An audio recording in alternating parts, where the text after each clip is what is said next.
I want to know कि first तो ये वो X factor क्या था for doing this film? Laxmikant तो ऑलरेडी बहुत बड़े स्टार थे जी। और उनकी टाइमिंग के लिए वो जाने जाते थे और हमारा एक ऐसा इंटरैक्टिव सीन था जिसमें कुछ डायलॉग्स एक थे और वो इम्प्रोवाइज करते थे। तो मुझे बिल्कुल ऑन टोज रहना पड़ता था कि ये कब कुछ कहेंगे और हमको रिएक्ट करना पड़ेगा। एक ऐसी तस्वीर है जिसमें मैं इतनी हूँ और फैन लेटर्स इतने हैं। My God. तो उन्होंने कहा कि नहीं, तुम में बहुत पोटेंशियल है रेणुका, अब से अगर कोई तुमसे कुछ पूछे तो take it up and say that you are an actress. तो मैंने उसको देखा है 36 घंटे विदाउट अ ब्रेक काम करते हुए, एक शिकन नहीं। और दूसरी बहुत सुंदर क्वालिटी शाहरुख में ये है कि वो स्पॉटमैन से लेकर प्रोड्यूसर तक इक्वल सबसे ट्रीट करता है। एक भाभी के किरदार की ये मतलब लेगेसी मैं कैरी करती हूँ कि आज तक लोग मुझे यही कहते हैं कि हमको तो भाभी का किरदार इतना पसंद है। रेडियो नशा। Hey, hello everyone, this is your Bollywood spy and क्या दिव्य सोलगांव और इस वक्त मेरे साथ मौजूद है हम सबकी चहेती actor director Renuka Sahane. Hello. Finally this is happening after long time, but Renuka congratulations क्योंकि ट्रेलर देखा, बहुत ही दमदार ट्रेलर है। Thank you. You know, and मैं ये कहना चाहूँगा कि आप बहुत उन एक्टरों में से हो जो बहुत कम काम करते हैं लेकिन जब करते हैं तो बहुत कमाल का काम करते हैं। तो आई वांट टू नो कि फर्स्ट तो ये वो एक्स फैक्टर क्या था फॉर डूइंग दिस फिल्म? मुझे एक तो तेजस ने चॉइस ही नहीं दिया था, बिकॉज तेजस ने कहा कि ये मैं आपके लिए एक फिल्म लाया हूँ और आपको ना नहीं कहना है। सिर्फ हाँ ही कहना है। तो मैंने कहा पहले बताओ तो क्या है। तो उन्होंने जब मुझे कहानी सुनाई पहले तो मुझे इतनी ज़बरदस्त लगी और जिस कैरेक्टर के लिए वो मुझे बुला रहे थे वो इतना मुझे बहुत गहरा और अच्छा लगा। तो मैंने उनसे सिर्फ एक फॉर्मेलिटी की तौर पे मैंने कहा कि प्लीज़ मैं स्क्रीन प्ले भी पढ़ना चाहूँगी। और फिर मैंने वो पढ़ा और भी पसंद आया। तो देयर वाज नो क्वेश्चन कि मुझे ना कहना है, बिकॉज मैंने तेजस के साथ पहले बकेट लिस्ट में काम किया था एंड वो एज अ डायरेक्टर मुझे बहुत पसंद है, बहुत सॉर्टेड, बहुत ही मतलब कोई कन्फ्यूजन नहीं और काम करने का तरीका भी एकदम सॉफ्ट नेचर्ड है। वो ज़्यादा चिल्लाना विल्लाना नहीं, जो मुझे रिलैक्स होके काम किया जाता है। तो इसलिए मुझे वो बहुत आकर्षक लगा। और उसके बाद में फिर उन्होंने कहा कि अरे महेश मांजरेकर मेन रोल कर रहे हैं और ये वो। तो मैंने कहा अब बढ़िया कास्टिंग है, हम इतने साल से एक दूसरे को जानते हैं लेकिन कभी साथ में काम नहीं किया। You know, it's an adaptation original से फिल्म में, तो उसमें कुछ बहुत ही दर्दनाक या कह सकते हैं दिल को दहलाने वाले सीन्स है। जी, तो आई एम श्योर जब वो सीन्स आपने किए होंगे तो काफ़ी हॉन्टिंग हुआ होगा आपके लिए भी। हॉन्टिंग तो है। हॉन्टिंग एक्चुअली ये थॉट ही है कि दो बहुत ही ऑनेस्ट जो बुजुर्ग हैं जो अपनी जिंदगी का सब कुछ सभी कार्य बहुत अच्छे से निभा के इस एज में आए हैं जहाँ रिटायर होके अच्छी जिंदगी जीने का एक सपना होता है किसी भी बुजुर्ग कपल का। और उसी में सबसे ज़्यादा प्रॉब्लम्स का सामना उनको तब करना होता है एक ऐसे उन एलिमेंट्स के द्वारा जिनका उनकी ज़िंदगी से कोई कनेक्ट ही नहीं है या कोई रिश्ता ही नहीं है। तो ये जो एस्पेक्ट है ना, ये आजकल हम बहुत ज़्यादा देख भी रहे हैं। तो इसलिए वो ज़्यादा हॉन्टिंग लगता है कि ये आपकी ज़िंदगी में कभी भी हो सकता है, यू नो। और ऐसी एक चीज़ जहाँ पर आपको अपने वैल्यूज़ को टेस्ट किया जाता है। तो मुझे वो डेफिनेटली एस्पेक्ट हॉन्टिंग लगी। अब करते समय तो वो हॉन्टिंग नहीं होती बिकॉज इतनी सारी टेक्निकल चीज़ें होती हैं जो आपको करनी पड़ती हैं, तो उसका वो मज़ा निकल जाता है, you know, of that spontaneous element. पर मुझे लगता है कि ये डेफिनेटली लोगों के मन में ना ये जो अपने वैल्यूज़ को टेस्ट करने का ये जो भाग है इस मूवी का, वो उनको सोचने पर मजबूर करेगा कि हम अगर इस सिचुएशन में होते या हमारे पेरेंट्स अगर इस सिचुएशन में होते तो हम क्या करते, किस हद तक जाते। And then who's right or who's wrong? And That's the main thing. is what happens right or wrong, you know? तो वो moral dilemma तो है ही। Do you know Marathi cinema has of course been close to you because you started with Hasun Bau. Yeah. तो वो जब किया था first time, do you remember the first day of shoot? Oh yes, I remember, क्योंकि मैं लक्ष्मीकांत बेर्डे के साथ shoot कर रही थी। लक्ष्मीकांत तो ऑलरेडी बहुत बड़े स्टार थे और मतलब उनकी टाइमिंग के लिए वो जाने जाते थे, और हमारा एक ऐसा इंटरैक्टिव सीन था जिसमें कुछ डायलॉग्स एक थे और वो इम्प्रोवाइज करते थे।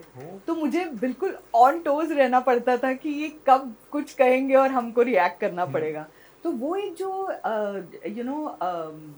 जो हमको लक्ष्मीकांत के साथ काम करके सिखाया कि मतलब कभी भी कॉम्प्लेसेंट नहीं रहना, you know, acting actually reaction का एक तरीका होता है कि एक एक्टर ने बोला और आपने रिएक्ट किया, और बीच बीच में भी जब आपकी लाइनें भी नहीं है तब आप रिएक्ट ही कर रहे हो या आप सुन रहे हो।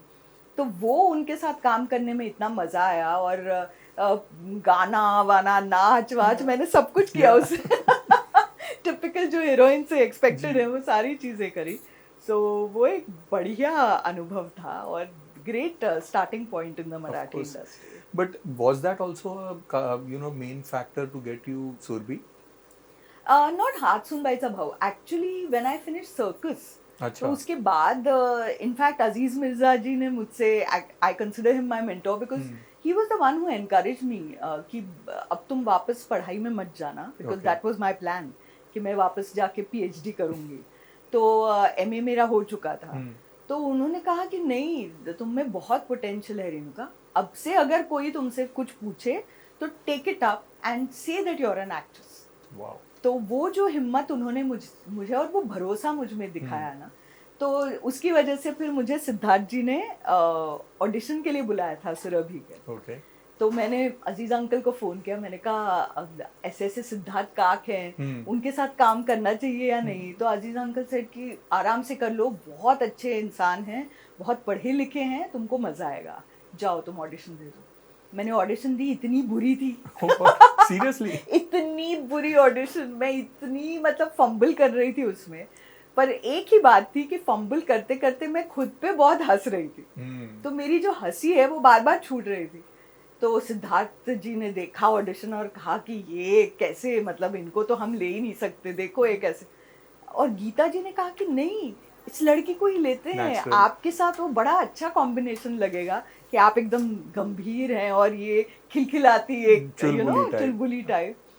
तो गीता जी की वजह से मुझे सुरभि मिला, and then that became a sort of calling card. फिर उसके बाद But did you expect कि इतना ह्यूमंगस उसको रिस्पॉन्स, कि आज इतने साल हो गए, people still watch those episodes, and अभी भी लगता है कि इसके जैसा रिसर्च वर्क शायद हमने कभी कोई और शो में देखा नहीं। ये तो रिसर्च वर्क की बात आपने बिल्कुल सच कही, बिकॉज बहुत बहुत साल गए उस रिसर्च में, उसके बाद सुरभि आई। तो ऑब्वियसली उन रिसर्च का और आज गूगल पे देख के जो रिसर्च करते हैं उसमें ज़मीन आसमान का अंतर है। दूसरी बात, हमारे डायरेक्टर सच में पूरा भारत घूमे और रियली गांव गांव में जाके ऐसी हस्तकलाएं और कलाएं निकाली, खोज निकाली जो पहले कभी शायद देखी नहीं हो, या कल्चर दिखाया जो पहले देखा नहीं था।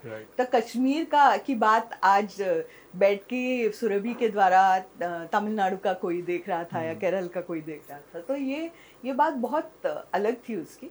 और जिस तरह का रिस्पांस था वो तो सिद्धार्थ जी ने नहीं सोचा था, हमने नहीं सोचा था। तो हमारे लिए तो बहुत मतलब कमाल की बात थी वो फैन लेटर्स एंड ये सब ना काफी आते होंगे। बिल्कुल, मतलब एक ऐसी तस्वीर है जिसमें मैं इतनी हूँ और फैन लेटर्स इतने हैं। My God. But you feel आज वो सुरभि 2.0 बन सकता है? मुझे नहीं लगता, बिकॉज मुझे लगता है कि उसका एक ऐसा दौर था दूरदर्शन का जब पूरे भारत को जोड़ने के लिए कुछ बनाया जाता था। अब चूंकि सब कुछ डिवीजन हो गया है सबका, कि मतलब राइटफुली, क्योंकि लाइफस्टाइल के अलग शोज होते हैं, फैशन के अलग होते हैं, ट्रैवल के अलग, और इतने सारे हैं कि उसमें उस कॉन्टेक्स्ट में सुरभि जैसा करना बहुत महंगा पड़ेगा, बिकॉज हर चीज का एक प्राइस है। उस जमाने में तो लोग हमको खुले दिल से करने देते थे बिना कोई रोक ठोक। तो वैसा आज का माहौल भी नहीं है। So I don't think that it can be made again. Since you spoke about Aziz Mirza ji and I met him and we spoke about you, Oh. but मुझे जानना है कि वो उन्होंने शाहरुख के बारे में कहा था कि जब वो शूट कर रहे थे बोलते मुझे तभी से लग रहा था कि ये जाके Star बहुत बड़ा होगा. Actually. You were सब भले बाकी बोले कि हाँ. हम इनकी हीरोइन बनी है ये you were officially the first Yeah. one or a big Yeah. one. तो how was that experience? कैसा It was लगा? fabulous because you know Shahrukh already फौजी कर चुके थे तो Right. उनका बहुत बड़ा फैन बेस ऑलरेडी बन चुका था इवन टेलीविजन में. तो उसको देखने उसकी शूटिंग देखने इतने इतने हजार लोग आते थे तब भी. और he is such a professional. मतलब कि उसको क्योंकि 2 यूनिट्स काम करते थे at the same time, Kundan Shah and Aziz Mirza. Right. और उसके तो हर एपिसोड में उसका ही काम था.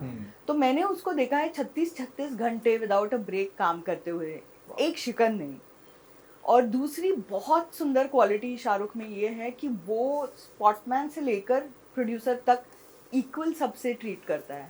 मतलब कहीं पे भी उसके मन में कोई हायरार्की नहीं है और सबसे घुल मिल के बहुत अच्छे से जेंटलमैन. मतलब औरतों के मामले में बहुत ही जेंटलमैनली. सो बहुत अच्छी क्वालिटीज थी. As co actors we shared a lot of very interesting scenes also together, very emotional scenes together. So it was really great working with somebody as good as that at an early stage in my life. Of course. But उसके बाद जब you know a film which again landmark film that is we have हम आपके कौन the भाभी's character. But I want to know कि आज जब हमने उस पे पहले भी बात की है we did 25 years of हम आपके कौन also. But आज जब मुड़ के देखते हैं तो I want to know कि आज how do you judge that character? Was that a blessing in disguise? Do you feel कि बहुत ही कमाल का रोल था? कहीं पे आपने एक इंटरव्यू में ये भी कहा था कि मैं थोड़ी स्टीरियोटाइप मुझे ऑफर्स आने लग गए थे. बिल्कुल. लाइक अमजद खान साहब ने एक बार कहा था कि गब्बर सिंह मेरे लिए जहाँ पे बून था तो बेन भी था बिकॉज उसके बाद मुझे उसी तरह के रोल्स मिलते गए, मैं उससे ऊपर नहीं आ पाया. What do you look? नहीं, मुझे तो ब्लेसिंग ही लगता है. Okay. Pooja is a complete blessing. एक तो उनकी राजश्री के संपर्क में आना ही मेरे लिए ब्लेसिंग है. मतलब वहां पर अगर उन्होंने कि दूसरा भी रोल मुझे कोई भी रोल दे देते तो मुझे उनके साथ काम करने में जो आनंद आया है ना वो बहुत रेयरली मिलता है. ऐसे लोगों से मिलना ही बहुत रेयर है. सो मुझे लगता है कि इतना बड़ा ब्लेसिंग है. और आप बताइए मुझे कि अगर आप मेरी फिल्मोग्राफी देखो तो उसमें बहुत कम काम है. टेलीविजन में मैंने सबसे ज्यादा काम किया है, बाकी फिल्मों में तो बहुत कम काम है. और फिर भी उस एक भाभी के किरदार की ये मतलब लेगेसी मैं कैरी करती हूँ कि आज तक लोग मुझे यही कहते हैं कि हमको तो भाभी का किरदार इतना पसंद है. नॉर्मली मल्टी स्टारर फिल्म्स में कैरेक्टर एक्टर्स को इतना मिलता नहीं है, यू नो, इतनी प्रेज या इतना लव, इतना प्यार. तो वो मतलब किस्मत की शुभ किस्मत है मेरी कि मुझे ये सब मिला. सो मैं बून ही मानती हूँ उसको. और यस, फिल्म में डेफिनेटली स्टीरियोटाइप किया जाता है, आपको उसी तरह के रोल्स मिलते हैं. बट टेलीविजन में मुझे बहुत अच्छे किरदार मिले. You worked with Ravi Rai, yeah, one of the finest works. Yes. I think सैलाब मुझे एक सैलाब, इम्तिहान मैंने उनके साथ बट सैलाब में because of जगजीत सिंह साहब का गाना था अपनी मर्जी के. वो पूरा मतलब जो उसका जो माउंटिंग था उसका वो इतना कमाल का था ना सैलाब का. तो सैलाब सीरीज भी बहुत ahead of its time था. Yes, कह I सकते think so. काफी intense था and everything. How was that working experience? I think you know वो एक मेरे लिए बहुत चैलेंज था एक्चुअली, बिकॉज मैं ना उस शिवानी के साथ बिल्कुल अग्री ही नहीं करती. तो मुझे अपने ही दिमाग में बहुत जूझना पड़ा टू प्ले हर कन्विंसिंगली. और मुझे लगता है कि कहीं ना कहीं मेरे अंदर एक जो बहुत ही कट एंड ड्राई था कि ये ब्लैक है ये वाइट है, तो उसमें जो न्यूएंसेस हैं, अलग अलग शेड्स हैं, वो मेरी असल जिंदगी में भी उसका फ़ायदा हुआ.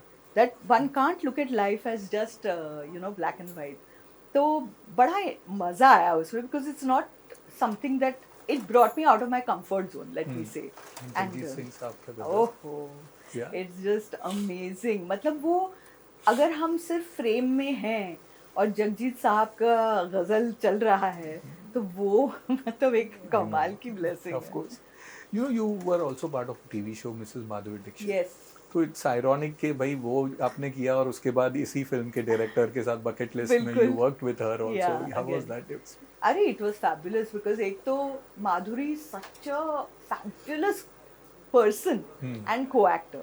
मतलब इतने सालों बाद दोबारा हम जब सेट पे थे तो इतना कैचिंग अप हमने किया है एंड इतना मज़ा आया उनके साथ काम करने के लिए and she has not lost that professionalism in her और जो ग्रेस के साथ वो पूरा यूनिट के साथ चलती हैं and beautiful person. So bucket list and Tejas was a very good director, very calm, you know, अपना काम बिल्कुल जानता है वो director. So it was a pleasure when he called me back for Devmanus because I already had worked with him and I was comfortable. कुछ सवाल तो बहुत सारे लेकिन ये I have to ask this one because Asha Parekh जी ने आपको direct किया था. Yes. कागज. I think only actress जिसका इतना बड़ा show, huge one. How was that? What a success it was. Yeah, it was success. And आपके लिए तो काफी fangirl moment हुआ होगा. हाँ बिल्कुल because Asha ji is like one of those actresses कि हम मतलब इतना पसंद करते थे उनको स्क्रीन पे and she was so मतलब she was so loving to me on the set. मतलब मेरी हर चीज का ख्याल रखना.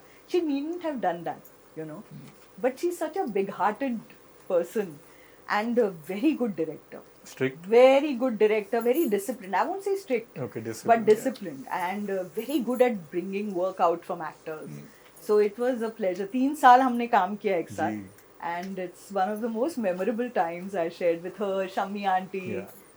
Great times. As I said, वक्त का तकाजा है. So wishing you all the best for all your future ventures and वादा जो आपका एक पुराना बाकी है, जो लंबा वाला, we'll do it. Thank you so much. Thank you, Divya. Thank you. Radio Nasha.